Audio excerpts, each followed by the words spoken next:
সঠিকভাবে বন্ধুরা ব্যবহার করুন, সঠিকভাবে ব্যবহার সৌভাগ্য করুন, আসতে বাধ্য। সৌভাগ্য আসতে বাধ্য। বন্ধুরা, অপরাজিত অপরাজিতা ফুল এমন একটি ফুল এমন একটি যে ফুল ফুলকে শিব শক্তির প্রতীক হিসেবে গণ্য প্রতীক করা হয়। হিসেবে বলা হয়। বন্ধুরা, অপরাজিতা নামের মধ্যেই এর বাহাত্ম এর লুকিয়ে রয়েছে, বাহাত্তর লুকিয়ে আছে। যার কখনো পরাজয় হয় না। পরাজিত তার হয় নাম অপরাজিতা। অপরাজিতা। অন্যদিকে এই ফুলের অপর নাম নীলকণ্ঠ। আর নীলকণ্ঠ। আপনারা নিশ্চয়ই জানেন, নীলকণ্ঠ বলে আমরা শিবকে অর্থাৎ পরমেশ্বর মহাদেবকে ডাকি, কারণ তিনি কণ্ঠে নীল অর্থাৎ বিষ ধারণ করেছিলেন। ফলে এই ফুলের একদিকে নাম যেমন অপরাজিতা অর্থাৎ আমাদের দেবী দুর্গা, অপর নাম অপরাজিতা, অন্যদিকে এই ফুলের যে অন্য নাম নীলকণ্ঠ, তা হলো শিবেরই আর এক নাম। সুতরাং ভারতীয় শাস্ত্রে এবং দর্শনে এই ফুলকে কখনোই কিন্তু অস্বীকার করা যায় না। এবং সবথেকে বড় বিষয় যে ভারতীয় বিভিন্ন দেবদেবী তাদের পূজা অর্চনা পদ্ধতির সময় এই ফুল কিন্তু একটি অপরিহার্য অঙ্গ হয়ে ওঠে। বিশেষ করে দুর্গা পূজা এবং শিব ঠাকুরের পূজাতে এবং তার পাশাপাশি লক্ষ্মী দেবীর আরাধনার ক্ষেত্রেও কিন্তু এই ফুল গুরুত্বপূর্ণ ভূমিকা নেয়। আবার আয়ুর্বেদিক শাস্ত্রেও এই গাছের মূল অর্থাৎ শেকড় এবং ফুলের ব্যবহার অত্যধিক প্রচলিত। ফলে একদিকে যেমন পূজা অর্চনার পদ্ধতির মূল বিষয়বস্তু এই গাছের ফুল, ঠিক পাশাপাশি বিভিন্ন ভেষজ বিদ্যা এবং আয়ুর্বেদিক শাস্ত্রে এই গাছের ব্যবহার কিন্তু অত্যন্ত প্রাসঙ্গিক।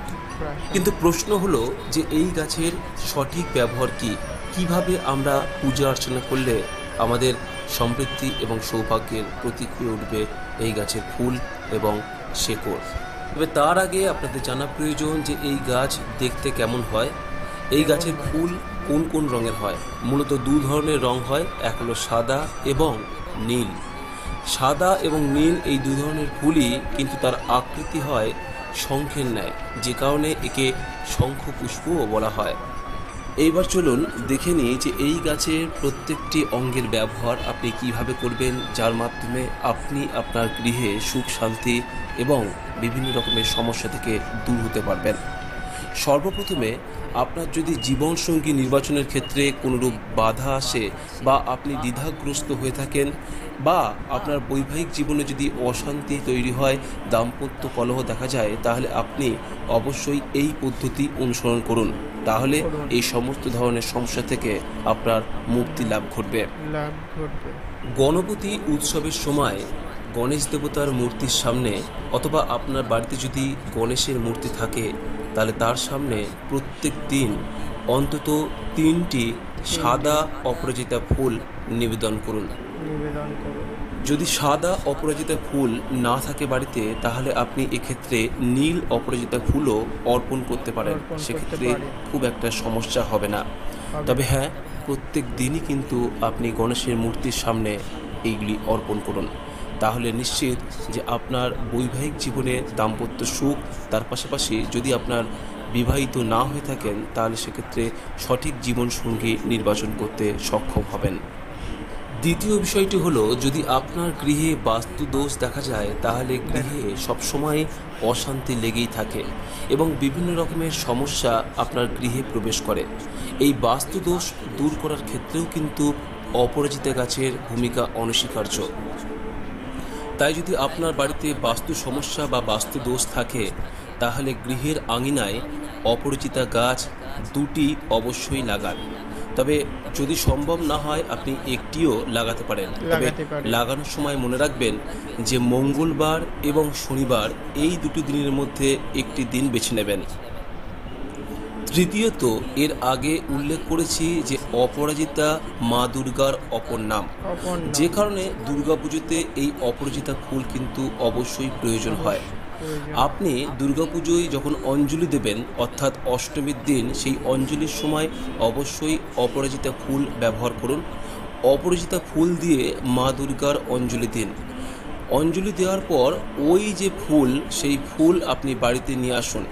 অথবা আপনি বিসর্জনের দিন মা দুর্গার পায়ে এই অপরাজিতা ফুল অর্পণ করে আপনি সেই ফুল মায়ের চরণ থেকে নিয়ে আসুন এবং বাড়িতে আপনার যে সিন্দুক বা কোনো একটি রূপোর কৌটোতে সেটা রেখে দিন এবং আপনি সিন্দুকে অথবা আলমারিতে এই অপরাজিতা ফুল কৌটো সমেত 1 বছর রেখে দিন।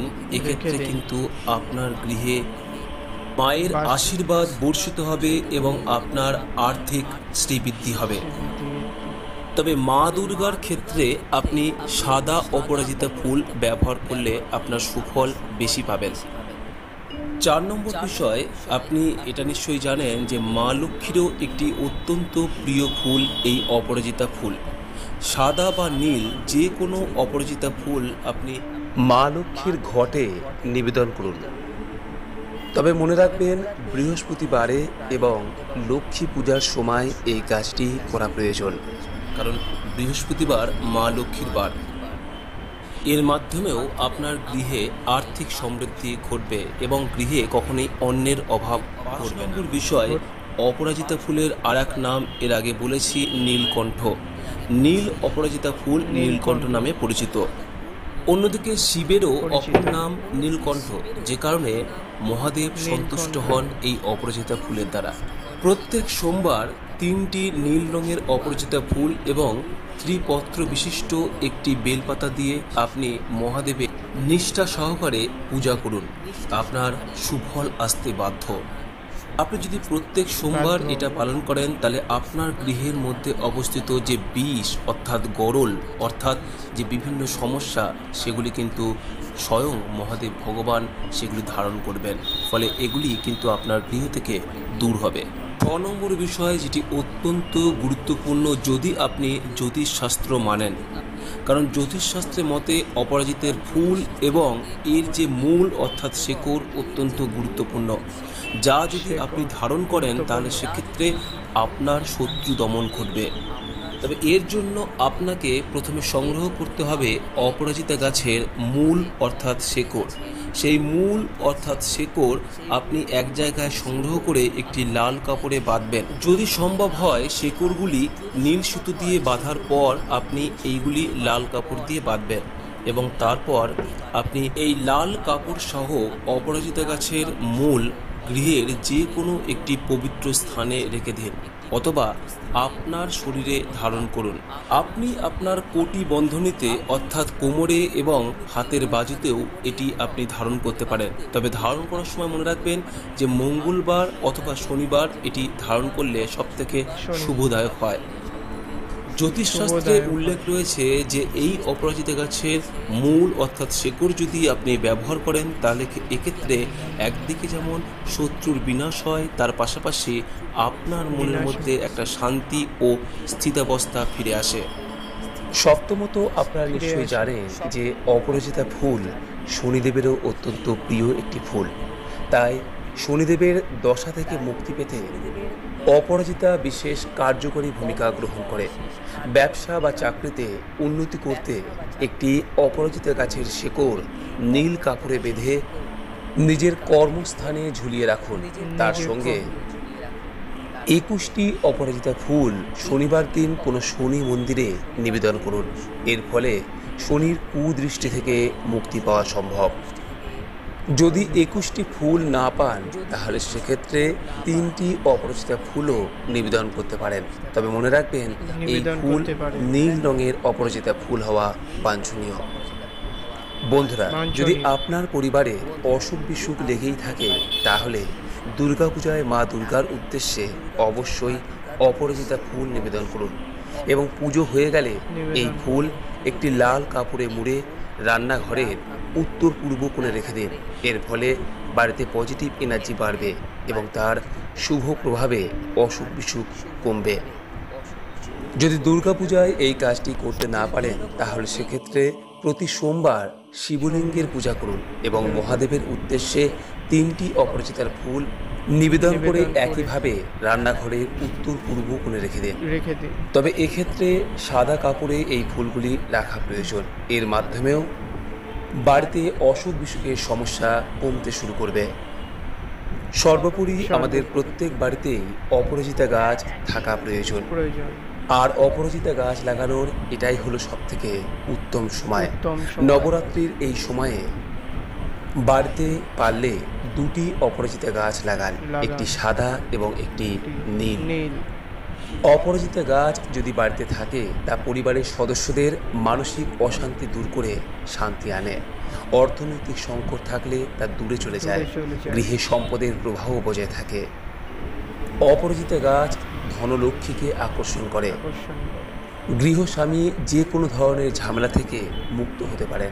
এমনকি গৃহে খাদ্যশস্যেরও অভাব কখনো হয় না। হয় না। তাই বন্ধুরা, বাড়িতে অবশ্যই অপরাজিতা গাছ লাগান এবং তার পরিচর্যা করুন। দেখবেন এর শুভ ফল আপনি পাবেনই পাবেন। পাবেন। আশা করি দর্শক বন্ধুরা এই ভিডিও থেকে সমৃদ্ধ হয়েছে। ভালো লাগলে লাইক করবেন, পারলে সকলের উদ্দেশ্যে শেয়ার করবেন। শেয়ার করবেন। সকলেই ভালো থাকুন, সুস্থ থাকুন এই কামনা করে আজকের মতো ভিডিওটি এখানেই শেষ করলাম।